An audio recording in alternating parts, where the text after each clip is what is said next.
In the summer of '99, I was 17 years old. I just graduated from high school and had an opportunity to go play junior A hockey. Things were looking good for me, but then I got injured at work.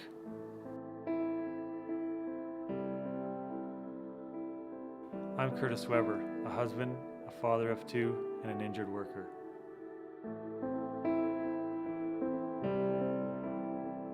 Curtis was just this little guy that was happy-go-lucky. He was always on the go, always doing something, whether it was right or wrong. As a risk taker, yeah, he thought he was invincible most of the time.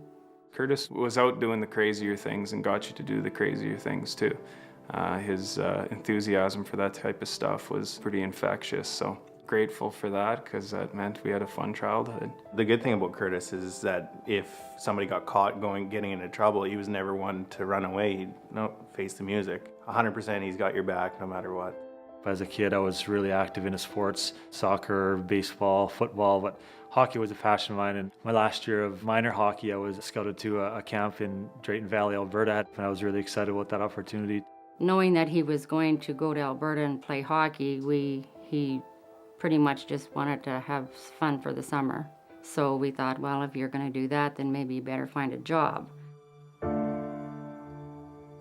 Dad had a company building bins for 25 years or more. '99 was the first year Dad had to close his crew down. I'd actually got a job with a new company. They had contacted my dad. They asked my dad what he thought about having me work for this new company. Curtis knew how to build bins, so I wasn't really too concerned about getting hurt, or that was farthest thing from my mind. We were planning to go fishing for August long weekend with the whole crew. Supposed to be the time of our lives, but unfortunately with the way things went, we didn't get much of a summer. It was 29th of July, 1999. That's when it all changed for us.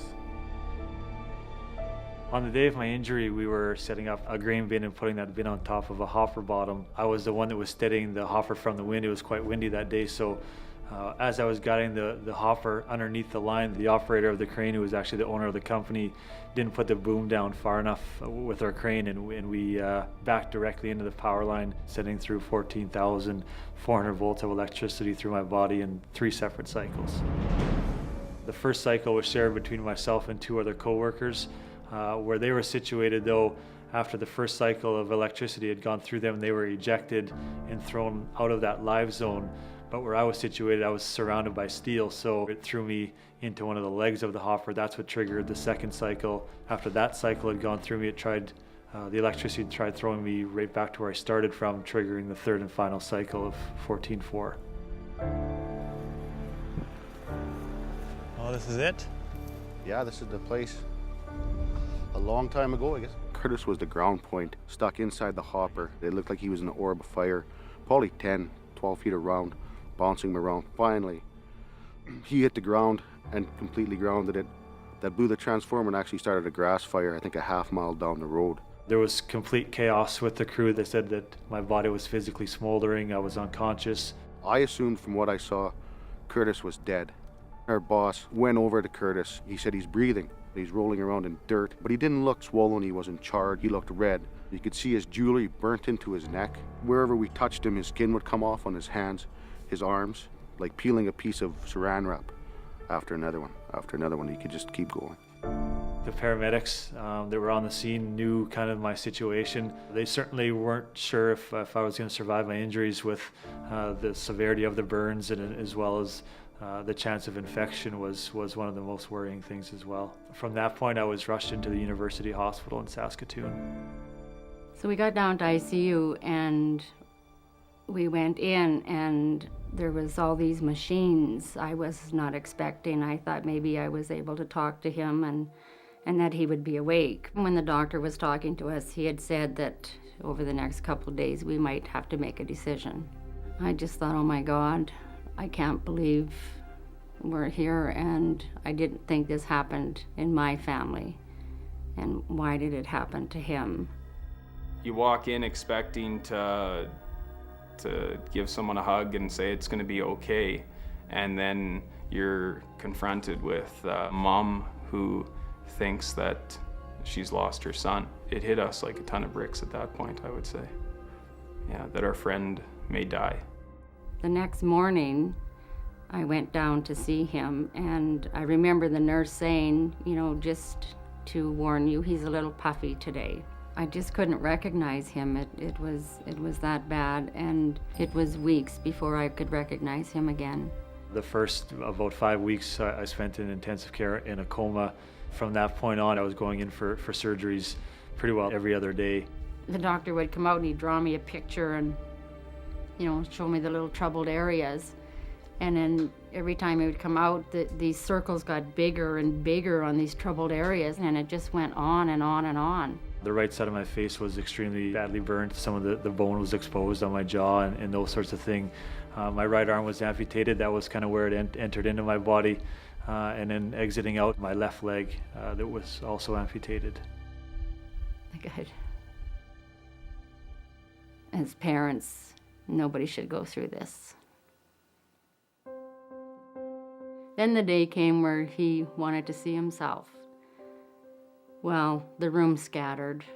So we went back and we lifted up the mirror, and he looked at himself and he turned his head back and forth.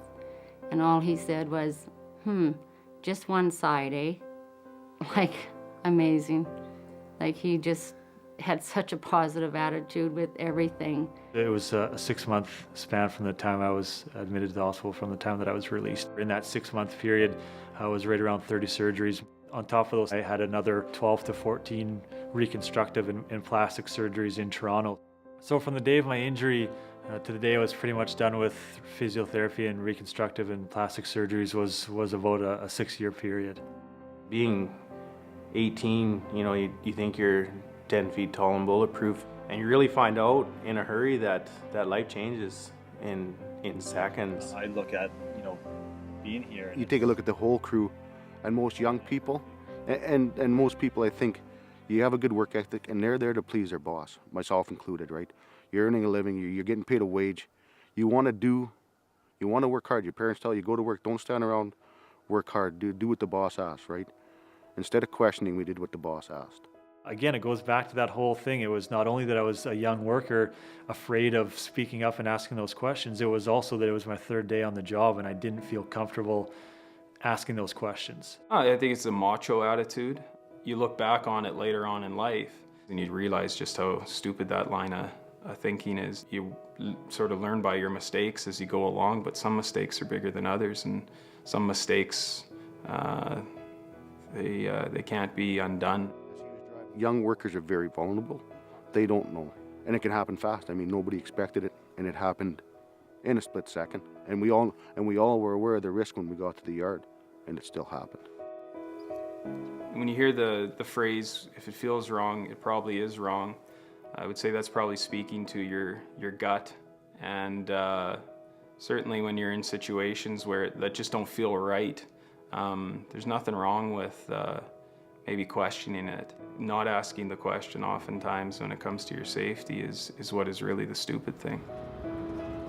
I think for me, the biggest message that I can get across to youth is to make sure you're taking those opportunities to ask those questions. If you feel uncomfortable doing something, or you don't feel safe doing something, or properly trained to do something, make sure you take the opportunity to bring it up with somebody and voice that concern.